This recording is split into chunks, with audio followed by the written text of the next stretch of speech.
пријатна вест. Елизабета Димовска стана првиот жена судија во борби од Македонија, лиценциран судија, таа е со нас во живо. Елизабета, големо признание за тебе за македонското карате, што добивме прв жена судија во борби. Благодарам многу на вашата телевизија што ни одадовте ваква чест. Големо признание за мене како карате работник. Цел живот сум го посветила на карате како надпреварувач, како тренер, како судија. Сега ова представува врв на мојата кариера. Од сега натаму можам само да се надоградувам, да ја покачувам лиценцата, меѓутоа ова представуваше еден врв почеток на кон врвот. Почнуваш веднаш со судењето, што за тебе тоа значи, еве, како искуство, светско првенство е прво откако каратето стана олимписки спорт? Почнувам од утре, одма за мене ова значи многу, значи голема сатисфакција.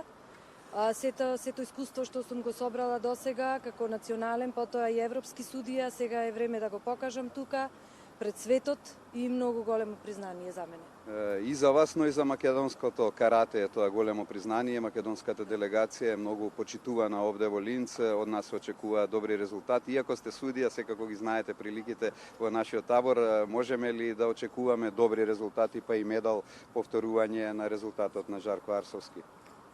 Дај Боже, сите секако доаѓаме за позитивни резултати, сите се надевам дека се спремни. Јас посебно можам да нагласам за ката надпреварувачите, бидејќи се тие наши, ние сме нивни тренери, значи за ката тимот, кој има веќе светски и јуниорски медал. Сега дај Боже да дојдеме до врвот и на ова, на сениорското карате, потоа се надевам дека и во борби исто така се спремни надпреварувачите. Сите имаат позитивна енергија, сите се подготвени, да, многу сум возбудена, да ви кажам, затоа мал. И така, се надевам дека се ќе биде окей. Тука морам да ги поздравам и моите колеги кои полагаа исто така. Сега чекаме се уште два резултати од полагањето во кати, а двајцата колеги, Раде Стефановски и Нуреден Месими, кои исто така положија за светски суди. Честитки за сите, благодарам за вклучувањето во живот.